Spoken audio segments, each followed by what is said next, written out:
Michael Imhotep, founder of the African History Network, host of the African History Network show. I'm a talk show host, researcher, lecturer, writer, and historian. So it is Monday, December 4th, 2023, and I'm here with a very special guest who's no stranger to the African History Network show, Sista Nubia Wardford, who's an archaeologist from here in Detroit. Hotep, Sista Nubia, how you doing today? Hotep, I'm doing just fine tonight. Thank you for having me.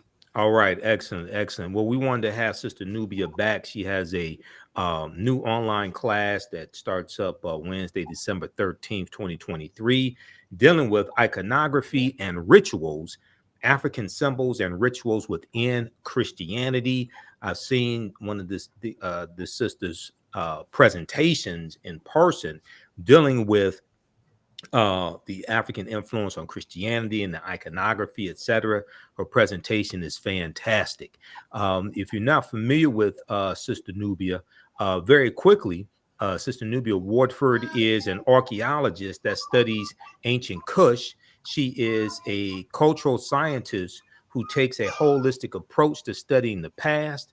She incorporates history, excavations, past research, and comparisons to present day traditional cultures within existing ethnic groups in the area of study.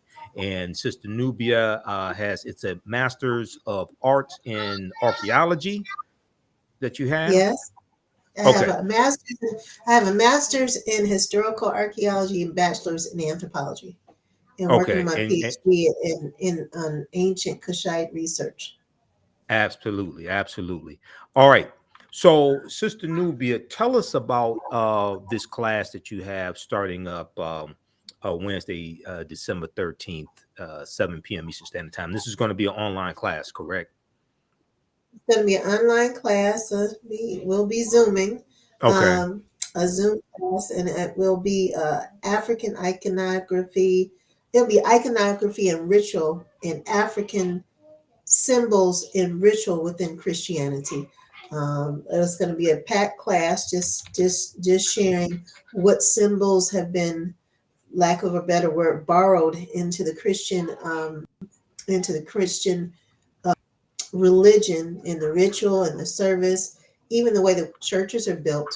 That is built on African symbols and spiritual systems.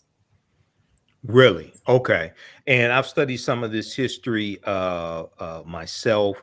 And, one of our mutual friends, Tony Browder, deals with this type of information, like in Nile Valley Contributions to Civilization. So, explain to people, there's so many misconceptions, so many misinformation out dealing with Christianity, dealing with African history, people not understanding the African influence on Christianity. So, give us some insight into this topic. Give people a preview of what they're in store for in this class. Well, we're gonna start with one of the basic chants, or what people say after a prayer, affirmation, which is Amen.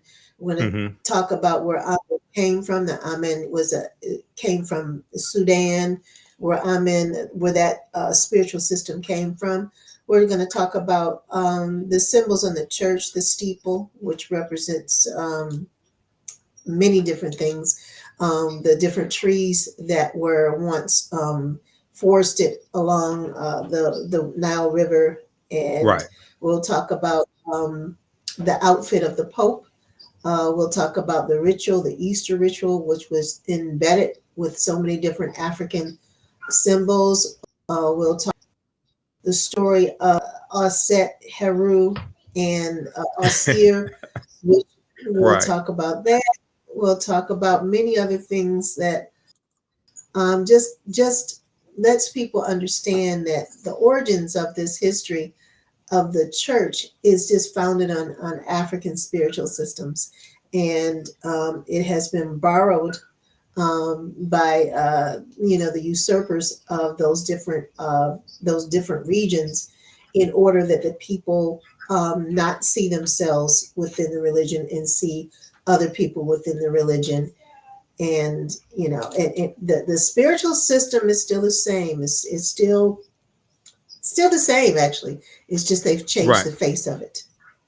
Okay, so let's for now, whenever I do, whenever I speak, and you've heard me say this before, and I know I may say some things that are outside the circumference of people's awareness, and I learned this from one of my teachers, Dr. Ray Hagins. You know, I usually I usually tell people just because you know everything that you know about what you know does not mean you know everything there is to know about what you know. There's still things that exist outside the circumference of your own awareness.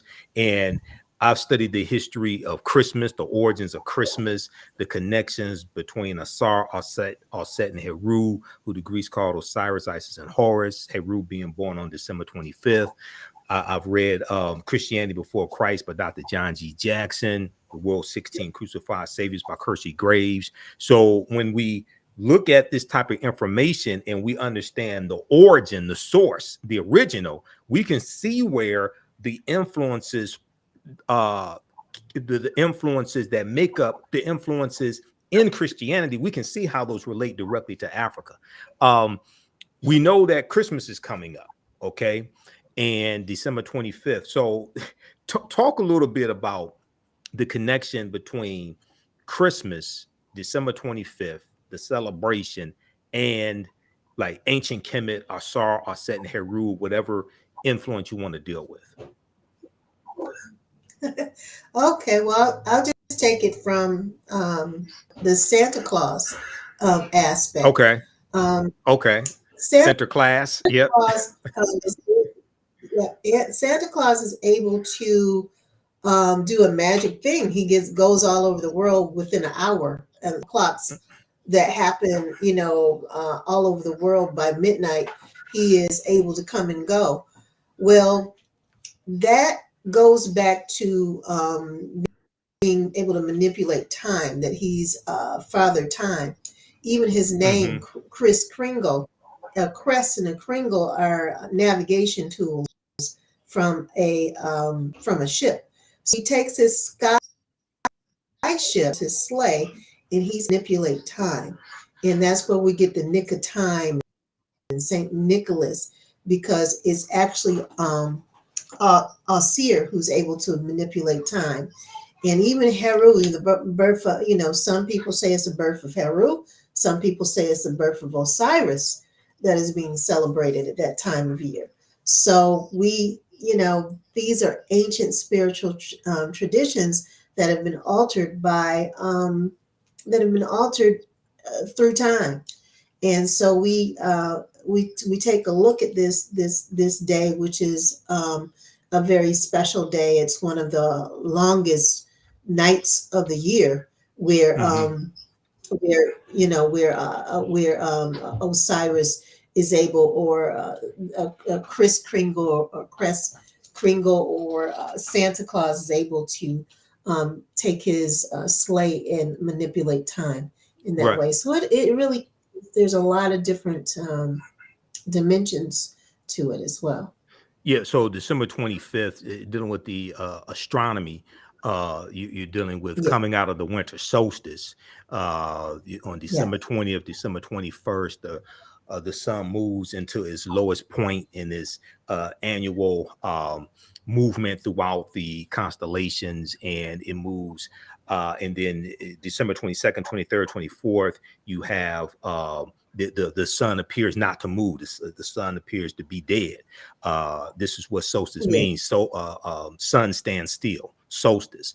And then December 25th, the sun moves 1 degree northward on its annual ascent. And December 25th marks the first day of an increased amount of sunlight. In each additional day, you have more and more sunlight. So in ancient times, this was said to be the birth date of the Son of God, or the SUN, or the Sun, not the SON, but the SUN. So when we look at through different cultures, and we look at their celebrations around that period of time, we look at figures, mythological figures, or what have you. Some people call them crucified saviors. Their birth dates are on or around December 25th. So when you start understanding history and how history influences cultures, etc., and cultures influence mythology, then you start seeing where all this comes from, and it starts. And I think studying this type of information cuts down on a whole lot of arguments that people have. Okay, arguments over this religion, that religion, or Christians, some Christians, not all of them, some Christians saying that African stuff is heathen and things like that, right? It's like, wait a second, if you study Well, what all this, go ahead. it's going to be that. Go ahead. There's going to be that, Michael. There's going to be that said because it's so different from the information that people are used to receiving about this time of year. So people are going to come back with that because they're steeped in their belief systems. Mm. This is based on historical fact. Right. I'm not trying to take away people's spiritual systems or belief systems. Right. This is just historical fact. Well, yeah, and you know, I explain to people, like, you have some people who may become so conscious they want to throw away the Bible, things like that, and I say no. I can draw a direct connection between the Helios Biblos, the Sun Book, and stories in it, and take you right back to ancient Africa, and we can see the influence. You know, we can see where these stories come from. Okay, and it also deals with mythology. It also deals with astronomy as well, which you're going to get into in the class. Now, you mentioned Amen. You mentioned Amen, and at the end of Christian prayers, people say Amen. You don't have to go. I don't want you. You don't have to go deep into this, but just give people some insight into Amen and where it comes from, because we're taught these things in church. I was taught it when I went to Catholic church when I was a child in Catholic school, but we don't know oftentimes we don't know the African origins of things that we see in Christianity. Well, at different points in time, people were figures or different deities represented the Most High. At one point in time, Amen, who was seen as the Most High. Right. When you say Amen at the end of the prayer, you are venerating Amen or Amen Ra. Right. Amen, excuse me, was a deity that lived on top of the sacred mount or the sacred mountain, Jebel Bar in ancient Sudan, or Tua in ancient Sudan, which goes into something different. You know what I mean? We talk about the whole word Tua and all that kind of thing, but that entity is the one that has been borrowed with Amen, Amin, Amen, the country Yemen. You know, not only all of the religious people use a form of Amen to end their sacred phrases, and it comes from prehistoric times. Actually, it comes from before 10,000 BC, when we know that people were venerating by the iconography and the symbols and what they left behind. And this is prehistoric. Right. And we also know that rolled into Amen is at another time it went to Ra. So it was Amen and Ra. Ra is the son, the first son that was birthed from that was birthed before there was light, and who birthed the son was the Most High Nit, who created the universe and created the stars all around her and created the planets and sieved that into existence. And that's where we get knit or kneading or net, which comes from the word neat or knit, which is the most ancient Most High that was actually represented in the form of a woman. Through with this history, starting with her venerating Osset, who in the original Holy Trinity, or the most ancient Holy Trinity that we know of, was Set, which is Isis. More people are more familiar with Isis. Osir, Osiris, and Heru, which is Horus, which would be the Immaculate Conception. Immaculate Conception meaning the first, the clean born, meaning that she had one man, not meaning that she birthed a child out of the ethers. It means that she had one man, and it was immaculate, a clean birth, which means that basically that she knew, because she had only dealt with the one man, that was her child. What's so important about that is before, there was a time when the child belonged to the community, so it didn't really matter who the child's father was, and that was the cultures that existed before, that time, before time we're able to recollect it. Right. And we know that from the oral history. We also know that from in ancient Egypt, people weren't concerned about, being married. The people that were concerned about being married were the royals, because the royal bloodlines, got intact, and understand that this lineage had to have certain bloodlines. But the people, the Right. community, To sit on the actually, throne, things like, yeah. yeah, yeah, they, Hmm. they just they just had to do with the throne. But the people, the community, when a woman had a child, it belonged to the community, even in ancient Egypt. And births were divine, and they were done outdoors, and all kinds of things. So many of these things are rolled into Christianity. And to go back um, to Isis, or Osir, Hmm. she becomes really venerated as the Holy Mother. And Right. we call her name is Mary, which means the beloved, which becomes from the beloved land, which is Tarmary. And then Tarmary, Right. somehow, the Holy Mother, which gets separated in the Catholic Church, who that does not worship Jesus, they worship the Holy Mother, because the Holy Mother is the Most High to them, the Catholic Church, which represents Isis, Aset, Neat, Sechet, and many other, is rolled into one. And we'll talk about how Paris means house of Isis. We'll talk Right. about, how the Vatican, was built upon a church that venerated Osir and Aset, and the Immaculate Conception. The story of, we see the Tekken, or the Yes. Washington Monument there, which is a copy of the Tekkens, or the obelisk, that were in ancient Egypt. And and this is representative of the male organ, of the phallic symbol, in Right. which, Aset created. She built herself. She actually recreated, because she couldn't find that member, and she conceived a divine child, Yes. that was born. And this is where this story comes from. So we'll go into detail, and show people that. Will show, the Amin's home. Will show, uh, the similarities with Saint Nicholas and Saint Nick, Osiris. We'll go through, and we'll look at symbols of the Catholic Church. We also will talk about the rituals of Neat, the coming of the light, Hmm. ceremony, which venerates Neat, which it was a very ancient ceremony. The clothing of the Pope, which is, pharaonic clothing, and more, Right. and more. Now, tell people when the class begins and how they can register for the class. The class begins on December 13th. December 13th, it is a 2-day class for 2 hours, December 13th and December 14th, Wednesday and Thursday, from 7 p.m. EST to 9 p.m. EST.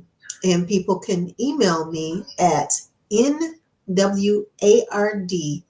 F as in Frank, ORD, at hotmail.com, and just put symbols, so I know that you're interested in the class. And the cost of the class is just a donation of $39 for the 2 days.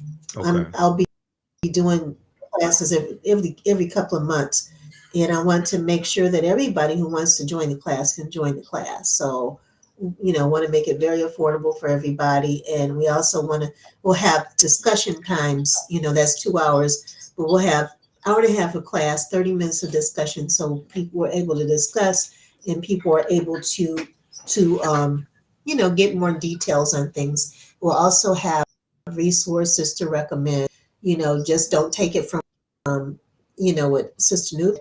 We'll also, just like Right. Michael named those resources at the beginning, will have resources where you can look up the information as well. Absolutely. Okay. Yeah, proper documentation ends all conversation, as I say. So, you know, like when I do my lectures, I teach my information is thoroughly documented. Um, when so who should take this class? Should it be for people who attend church? Should it be for uh, uh, people who are African centered? Who should attend this class? People who want to know historical facts.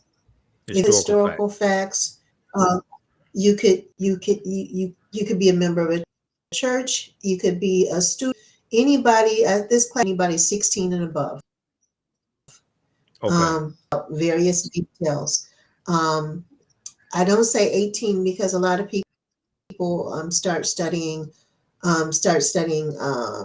historical facts a lot earlier than that. At least I did. I started historical facts at 7 years old, Right. unbeknownst to my parents. Now I would ask some questions that they would kind of raise their eyebrows and say, "Where did you get that from?" I said, "Well, I was Right. just in the library and I this, that, and the other." So, which they had me going to the library every Saturday with my sister, and I read and say what I had to read.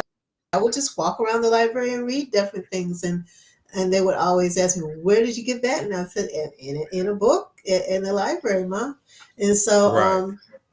we want people to be open minded. This is again this is based on fact. This doesn't have anything to do with belief systems. Everybody's going to believe whatever they're going to believe. This is just based on historical fact, and I just want to be this information out there to share, especially this time of year. This question often comes up. It comes Right. up in the classes that I teach. It comes up this time of year. People start posting a lot of erroneous information. And so I Hmm. just want to some facts for people so we can jump off of that. So just curious, this time of year, what questions pop up? What questions do people, what are just a few of the questions that people pose to you like this time of the year? This time of the year, a lot of people say, well, who was birthed December 25th? Why is Okay. December 25th chosen as the holiest of the holy days, right? Hmm. What does Santa Claus have to do with Christmas? What Hmm. does, the same questions come up just about every year. What is special about this day? And you definitely explained it very clearly, that there's an, that this that how can I say this and not give away the whole class, Michael, here? But what I want to share is that the whole of spiritual systems is based on a lot of astronomy, a lot Oh yeah, having to do with astronomy, absolutely. a lot Absolutely. having to do with the sciences of the movement of the earth and Hmm. the stars and what people believe is out there beyond this, concepts of heaven, concepts of, all of those are wrapped around our religious belief and our spiritual beliefs in this time of year when this happens to be thought of as one of the holiest day. These questions come up from people. I mean, people Right. are asking, they're seeking, and they want to, they why are we doing all this time of year? What is so special about it? And the questions come up, and people post a lot of erroneous things, about this day. Right. You know what I mean? Just put it, you know, Right. And I see memes popping up with no historical sources cited. I see, right. and I'll go on people's posts and ask, okay, where did you get this information from? What sources are you citing?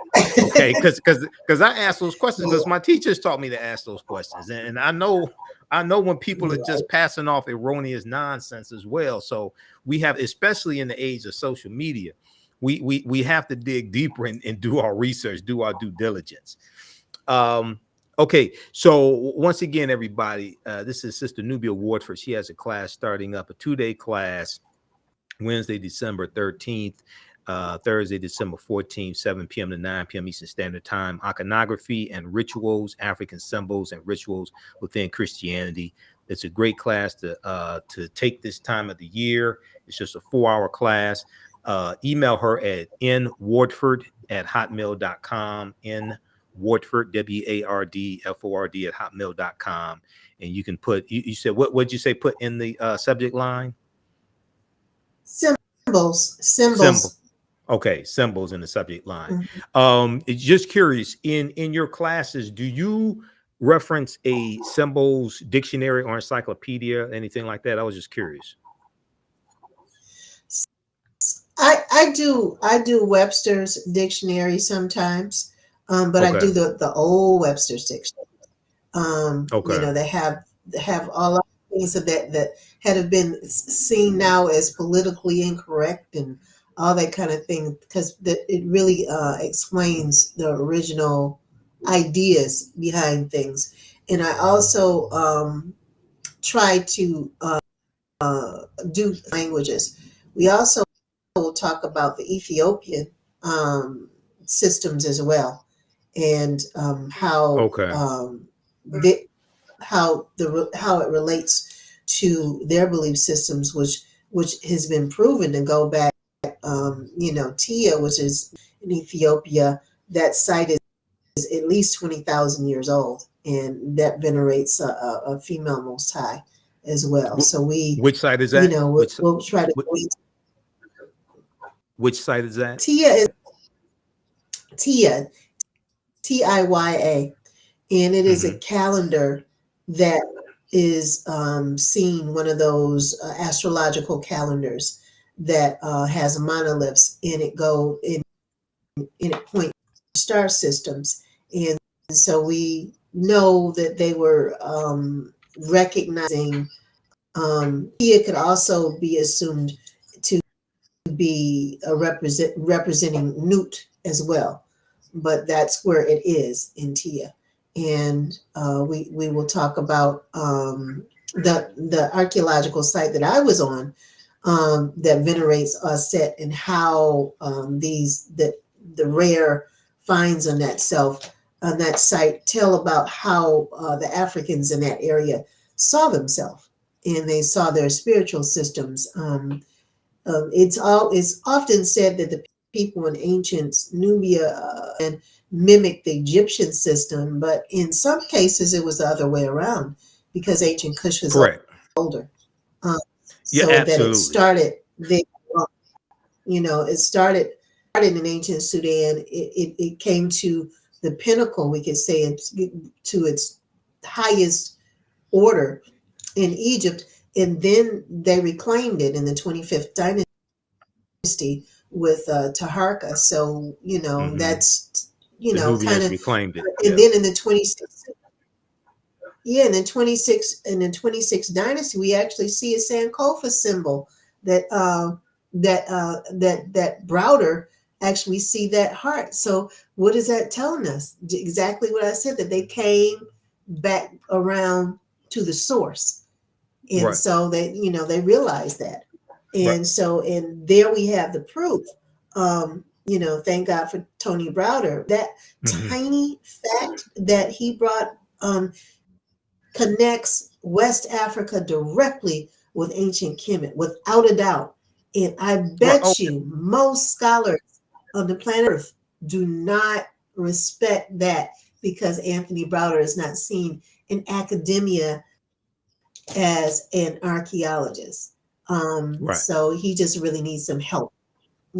Hopefully the Leader Institute will embrace what he has found, since that institute is based on Nubian study, and and give him as much respect as possible for finding out this. So we have a lot that we can approach in this class. The fact that it's only 4 hours, we are limited by 4 hours, but we'll Right. touch on as many aspects as possible. Well, I just had Anthony Browder here on the show back in April 2023, and we were dealing with the importance of Nile Valley civilization and history. So Browder is brilliant. I need to get him back on the show to talk about the Sankofa symbol. But we know that Africans migrated from the Nile Valley region of Africa into Central Africa into West Africa, and as Africans migrate, Yes, they take their culture with them. They don't forget it. They take their culture with them as that's well. right. We know that the Dogon originally come from the Nile Valley region of Africa, especially ancient Kemet. Dr. David Imhotep has talked about this before. We know he recently passed away, recently became an ancestor, but also the Yoruba as well. We know come from the Nile Valley region of Africa. And you've had scholars, whether you talk about Dr. Shankata Diop or Diop, or you have other scholars who are linguists that show the connection between cultures in the Nile Valley region of Africa as well as West Africa as well. What now? This is an online class. What format or platform will this class be taught on? Just so people know. It'll be taught on Zoom, and Okay. the class, and so we can have, I think, up to 500 students.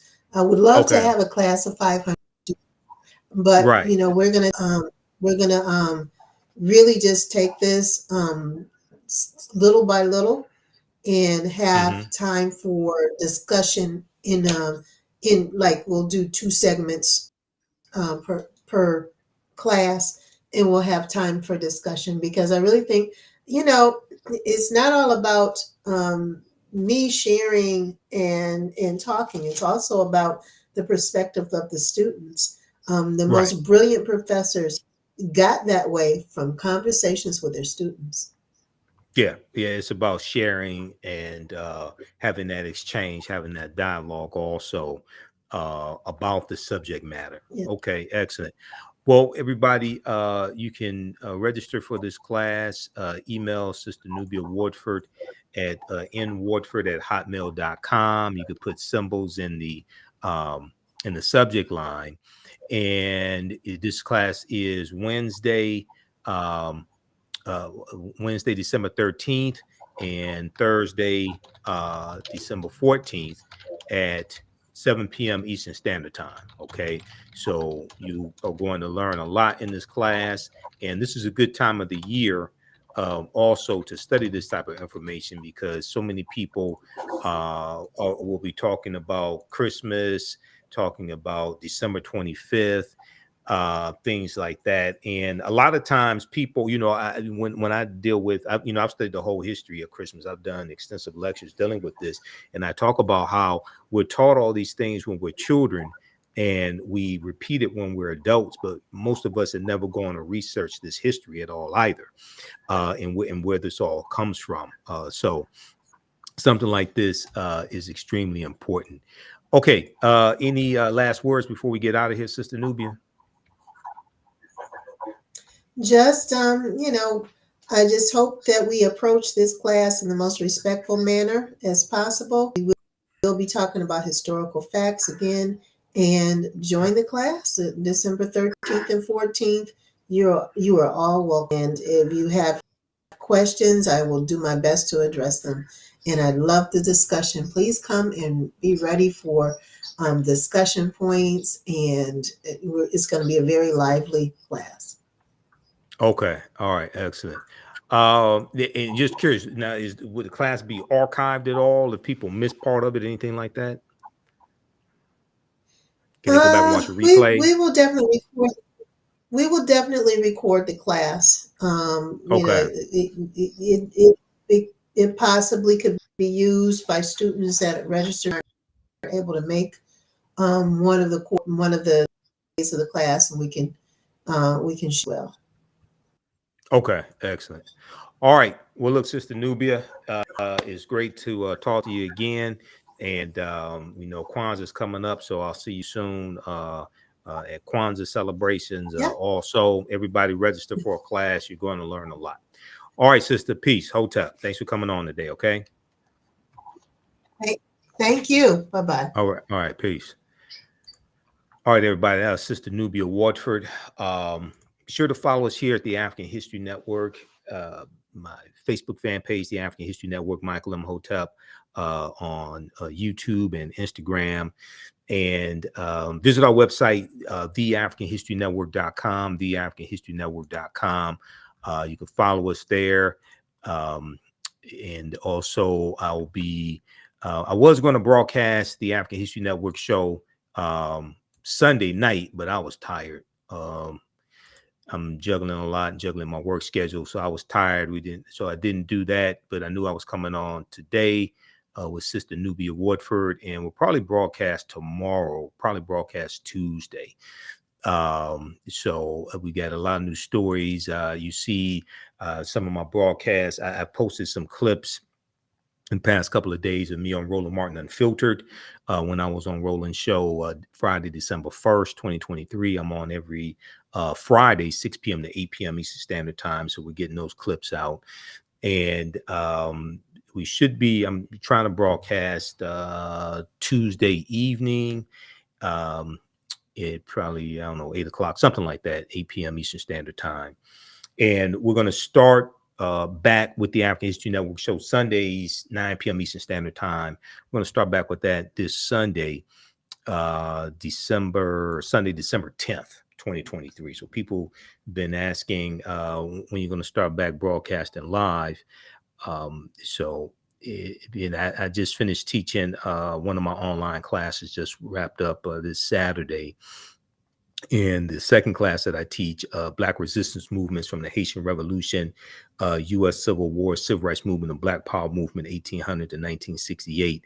That class resumes this Sunday, 2 p.m. Eastern Standard Time. Okay, so we have information at our website, TheAfricanHistoryNetwork.com, TheAfricanHistoryNetwork.com about that. And we're going to start back with the African History Network show on Sunday night. I got a bunch of topics already lined up.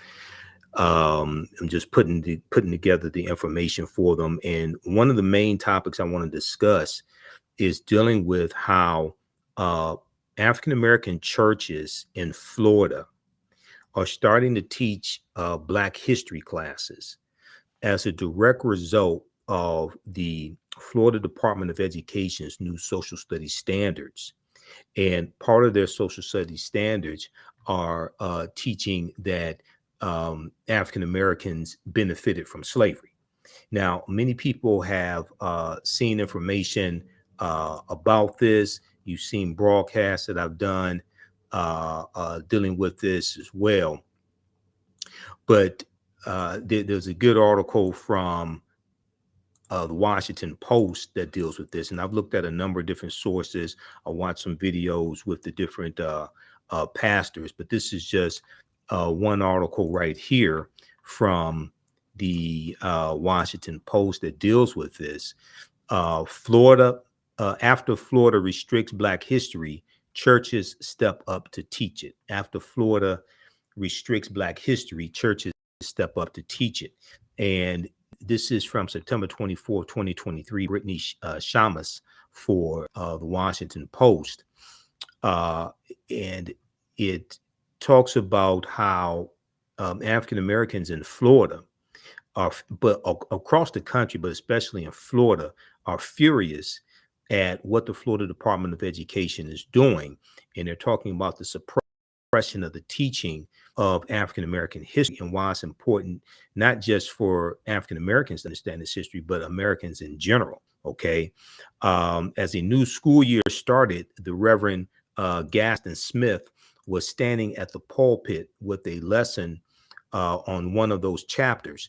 After months of controversy over new directives governing classroom instruction in Florida, changes that critics said sanitized or even distorted the past, He and other Black pastors across the state of Florida agreed their churches had no choice but to respond. This pastor, Reverend Gaston Smith, and other African American pastors across the state of Florida agreed that their churches had no choice but to respond. They would teach Black history themselves. And this is something that I said had to happen when I was on Faraji Muhammad's show. I talked about this. I talked about this on the African History Network show. And I said that what has to happen is that churches, African American churches, all types of various organizations, community organizations, need to take that curriculum that the advanced placement African American history course for high school students that they put together over 200 pages. Take that curriculum and teach that in African American churches, teach that in recreation centers, after school programs, to combat against what the state of Florida is doing, but also other states that have adopted these anti-critical race theory laws. Okay, so these African American churches are doing that. This is something I said has to happen. We cannot rely upon white people to teach us our history. Okay, even though the history of African Americans has to be taught in every school across the country, we have to take the responsibility to teach that history in our communities. And that the AP course, the AP African American Studies course is online, okay? And you can download it for free. So we don't have to get permission from people to do this, okay? We just have to do this. All right. So look, we're going to get out of here. Visit our website, TheAfricanHistoryNetwork.com. You can register for my online courses. You can also support the African History Network. $ the AHN show through Cash App, $ the AHN show through Cash App, also through PayPal, paypal.me/the AHN show. We have this information right on the homepage of our website as well when you scroll down. Okay. And then also we have the course bundle is we have this promotion going on for a Black Friday, and it's been extended for a Black Friday promotion has been extended for a couple more days. But we have this bundle pack, 76% off. You get 2 of my online lectures, you get 2 of my online courses, 15 lectures in digital download format of mine. All it's on sale $100. It's 76% off. Okay. And we have that extended for a couple more days. So it's right on the homepage of our website. You can check that out. Just click right here to register, and you can start watching the content as well. So we have that going on for a couple more days. All right. Remember, at the African Network, we focus on educating, empowering, and inspiring people of African descent throughout the diaspora and around the world, because right now it's corrects wrong behavior. It's not over till we win. Wakanda forever. And we'll talk to you next time. Peace.